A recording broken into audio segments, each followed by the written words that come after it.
Hello, it's good to be back with you again today. If this is your first time with us, I have been using some material out of this book entitled Questions That Jesus Raised by Roger Lovett. Throughout the book of John, Jesus asks us a number of questions instead of us asking him questions. So we've been looking at that, especially about his identity and who he was. At the very end of the book of John, John said that all of the things that we find in this book are written so that we may know that Jesus Christ is the Messiah, the Son of God. And so the question that we come to today is that question about identity. So if you have a Bible with you and you want to follow along, we're going to be looking at John chapter 7, and I'm going to begin reading with verse 25. So I'll give you a moment to find that. John chapter 7. We'll also go back and look at a few passages out of John chapter 26. Beginning with verse 25. At that point, some of the people in Jerusalem began to ask, "Isn't this the man they are trying to kill? Here he is, speaking publicly, and they are not saying a word to him. Have the authorities really concluded that he is the Messiah? But we know where this man is from. When the Messiah comes, no one will know where he comes from." And then Jesus, still teaching in the temple, said, "Do you know me? Do you know where I come from?" That's the question that we're going to look at. "I am not here on my own authority, but he who sent me is true, and you do not know him. But I know him because I am from him, and he is the one who sent me." At that, they tried to seize him, but no one would lay a hand upon him because his hour had not come. It was a number of years ago, there was a publishing house decided to print a picture of Jesus and make it available in bookstores so that people could place these portraits in their church. But a lot of people didn't like it. The criticism was pretty heavy because the bold colors that were in the background didn't match the walls in the Sunday school room. And so the publishing company decided to redo the picture. And this time they painted it in more neutral colors. And as a result, they put it back on the market, and it was a big hit. And with that, the controversy ended. Seems a little typical about our task too.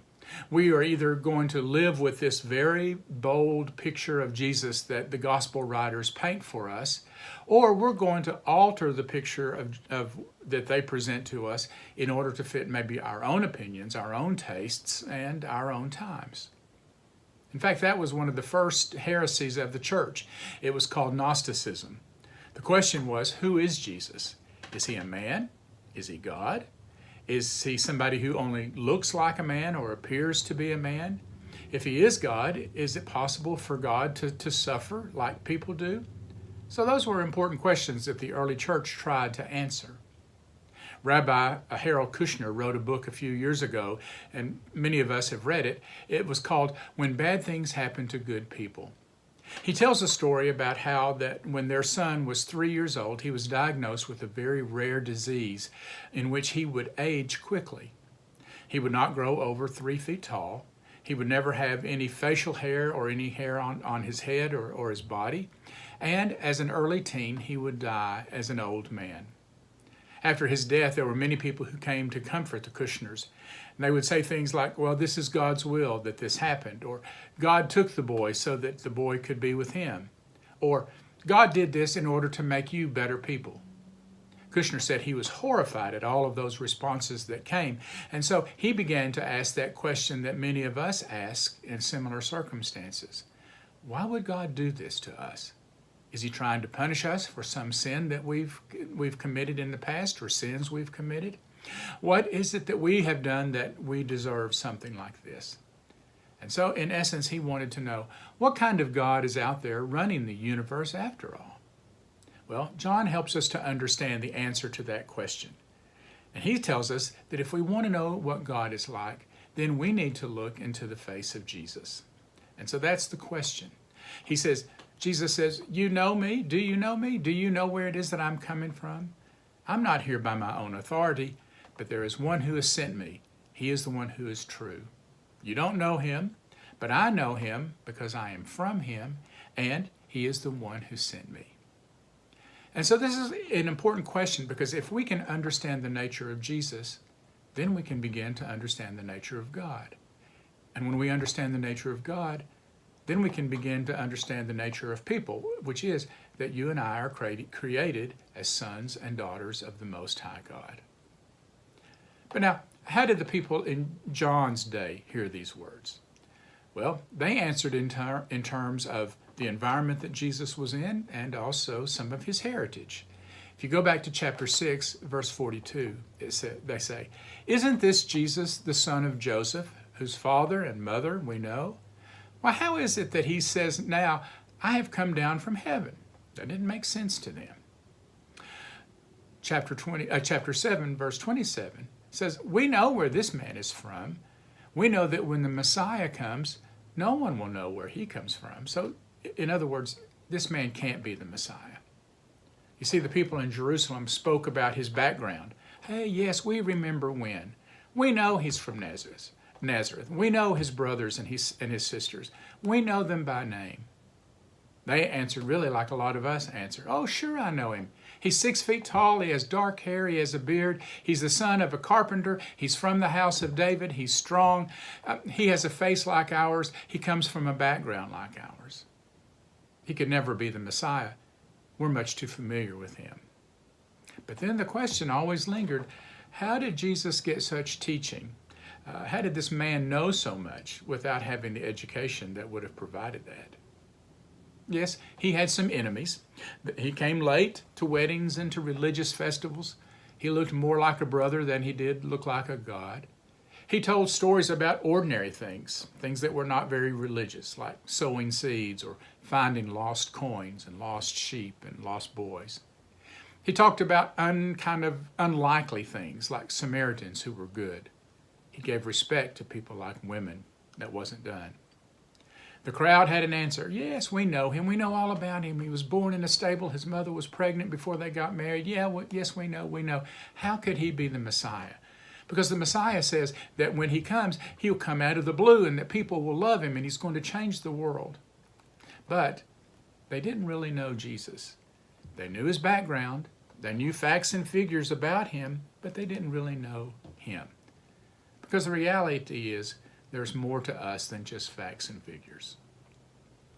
One day, a woman sat by the window. She had received a check from the insurance company. It had only been a short time since the funeral. There were still flowers throughout the house. A stack of sympathy cards sat on the coffee table. The freezer was packed with casseroles that people had brought by. And she was holding this check. She and her husband had worked hard all of their lives. They had skimped and they had saved. They had paid for braces and dance lessons and college and a wedding for their daughter. They had enjoyed a few years of retirement, and now she's holding this check as a widow, realizing and feeling and thinking in her mind, "I would give away every dime of this money in order to have my husband back." You see, background and family and paychecks and neighborhoods, that's not our whole story. We are much more than all of that. This crowd, they had no idea who Jesus was. They could quote the right scripture and do it at the right time, and they had all of the right answers, but they didn't know him. And so Jesus jolted them into reality. He said, "I'm not here by my own authority. The one who sent me is the one who's true. You don't know him, but I know him, and the reason I know him is because I come from him, and he's the one who sent me." Jesus lived like they did. He lived by their rules, but yet there was more. "I'm not here by my own authority. I'm here by the authority of the one who sent me." The crowds had a hard time with that because the Messiah was going to be unknown. He was going to be shrouded with a great deal of mystery. He would be unfamiliar. And so the people rejected Jesus when they saw him. They wanted what we want, signs and miracles and fireworks and trumpets. Instead, what God chose to give was a picture of himself through Jesus Christ.